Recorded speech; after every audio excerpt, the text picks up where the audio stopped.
1924 साली गुरुजी इथल्या प्रताप विद्यालयात रुजू झाले आणि आज बरोबर 100 वर्षांनंतर आपण त्याच भूमीमध्ये 2024 मध्ये इथे 97व्या साहित्य संमेलनासाठी सम्मिलित झालो. हा किती मोठा योग आहे आणि खरंच आपण सगळेजण भाग्यवान आहोत. मराठी भाषेसाठी आपण सगळेजण नेहमीच आग्रही असतो.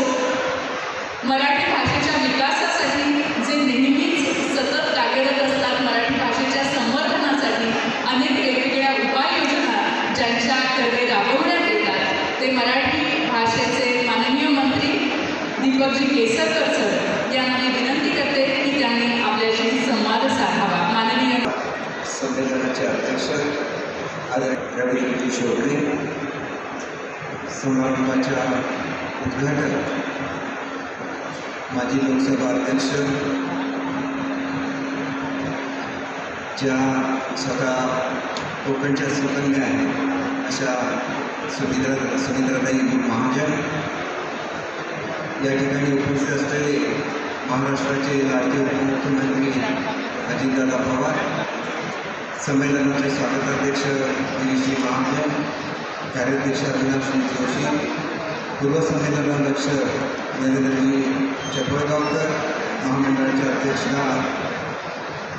उषाताई कांबळे, पालकमंत्री आदरणीय गुलाबराव पाटील, या भागाचे आमदार आणि मंत्री आदरणीय अनिल भाईदास पाटील, आमदार नाईकजी चव्हाण, श्री प्रसाद आणि सर्वच मान्यवर, सर्वांची नावं घेत नाही. या ठिकाणी उद्घाटनाच्या कार्यक्रमाला मी दादांच्यामुळे उपस्थित राहू शकलो.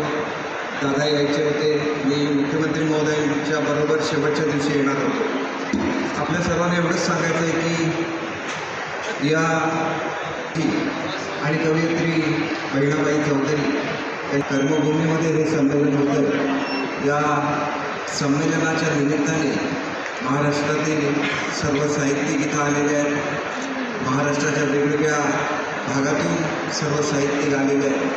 त्यांचं मराठी भाषा विभागाचा मंत्री म्हणून मी हार्दिक स्वागत करतो. या हाताची भूमिका फक्त सरकारची असते, म्हणून ज्यावेळेला मी या खात्याचा मंत्री झालो त्यावेळेला साहित्य संमेलनाला आपण 50 लाख रुपये अनुदान द्यायचो. 2 कोटी रुपये अनुदान देण्याचा निर्णय घेतला. एवढंच नाही तर आपली मराठी भाषा ही वेगवेगळ्या महाराष्ट्राच्या बाहेर असलेल्या बृहन महाराष्ट्राने टिकवून ठेवलेली आहे.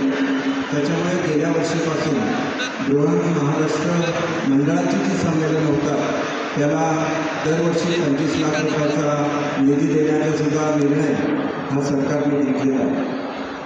आतासुद्धा उद्या खरं तर काशीला म्हणजे वाराणसीला संमेलन होतं आहे आणि मला त्या संमेलनाचं जायचं असल्यामुळे मी खरं तर प्रवाहित येऊ शकणार नाही. परंतु एवढंच नाही तर याच्या पुढच्या काळामध्ये प्रत्येक जिल्ह्यामध्ये छोटी छोटी संमेलनं होत असतात.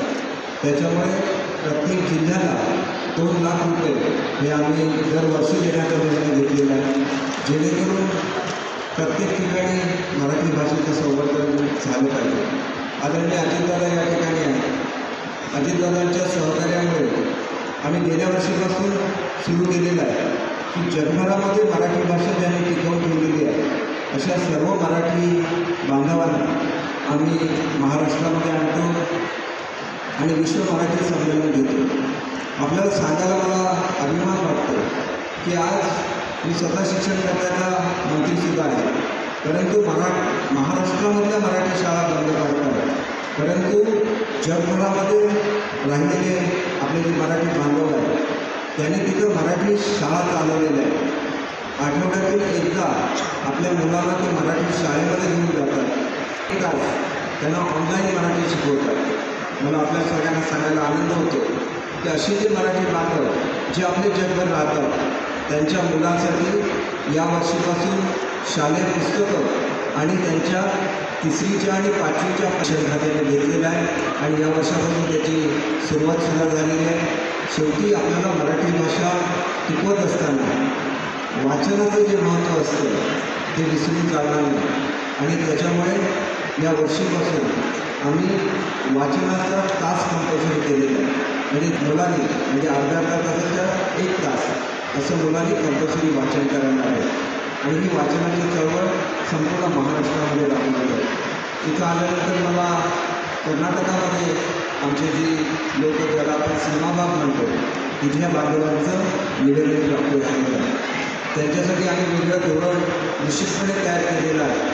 आणि मला एवढंच सांगायचं आहे की हे संमेलन संपल्यानंतर आपण मुंबईला या, ताबडतोब मीटिंग घेतली जाईल आणि तुमच्याकडे ज्या ज्या सुविधा आहेत आपल्याला ताबडतोब त्या दिल्या जातील. कारण सीमा भागामध्ये मराठीवर अन्याय होतो ही वस्तुस्थिती आहे. प्रत्येक साहित्य संमेलनामध्ये आपण या संबंधातला ठराव करतो, परंतु शासनाची भूमिका आहे. आम्ही जेव्हा ग्रँट देतो, हल्लीच आम्ही मेडिकल एडसुद्धा तर आपल्याला आपण असेल सुरू केली, परंतु तिथल्या सरकारने त्यालासुद्धा विरोध केला. शेवटी हा प्रश्न सोडवण्यासाठी 6 मंत्र्यांची समिती की जी कोऑर्डिनेट करेल जोपर्यंत ह्या प्रश्नाचा निकाल लागणार नाही त्याचीसुद्धा मीटिंग आणि त्याच्यामध्ये अधिकचं काम करण्याची गरज आहे. परंतु मी या ठिकाणी सांगू इच्छितो की केवळ सीमा भागच नाही तर ज्या ज्या ठिकाणी विशेषतः सुनीताताई ज्या इंदोरमध्ये येतात कुटुंबीय असतील, बडोद्याचे गायकवाड कुटुंबीय असतील, तंजावरला भोसले तिथले राजे भोसले असतील किंवा ग्वाल्हेरला सिंधी असतील आणि असंख्य अशी संस्थान आहेत जे साम्राज्य भारतभर झालं त्यांनी मराठी भाषा टिकवली. आणि म्हणून एक प्रस्ताव मी आदरणीय दादांकडे लवकरच देतो की याच्या ज्या पावलखुणा आहेत यासुद्धा टिकवल्या पाहिजेत. आणि याच्यासाठी 50 कोटी रुपयाची वेगळी तरतूद ही आम्ही या वर्षापासून करायचं ठरवलेलं आहे. शेवटी केवळ गंभीर चालणार नाही तर एक आधारसुद्धा द्यायला लागतो आणि हा आधार देणं एवढीच शासनाची भूमिका असते. आम्ही जी पारितोषिकं देतो त्याच्यामध्ये सरकारचा कुठलाही हस्तक्षेप असता कामा नये याच्यासाठी आम्ही वेगळी आचारसंहितासुद्धा निर्माण केलेली आहे. कारण साहित्याला स्वातंत्र्य पाहिजे, परंतु त्याच्याचबरोबर ज्या गोष्टीवर शासनाने बंदी घातलेली आहे, ज्या हिंसाचारावर बंदी घातलेली आहे त्याचंसुद्धा कुठेतरी समर्थन वेगळ्या मार्गाने होता कामा नये. आणि म्हणून आम्ही एखादं बक्षीस रद्द करणं हे चुकीचं होतं. म्हणून आम्ही आता आमच्या साहित्य मंडळाला सांगितलेलं आहे की तुम्ही व्यवस्थित स्क्रुटिनी करा, जेणेकरून तुम्ही हे सगळं करत असताना शेवटी जी भूमिका आपल्या राज्याची आणि देशाची असते त्याच्या पलीकडे कोणी जाता कामा नये ही सुद्धा मर्यादा प्रत्येकाने पाळायला लागते. आणि तेवढ्यापुरतं बाब सोडली तर पूर्ण आम्ही या ठिकाणी कुठल्याही तऱ्हेने साहित्यामध्ये ढवळाढवळ होता कामा नये ही शासनाची भूमिका आहे, तशीच ती राहील.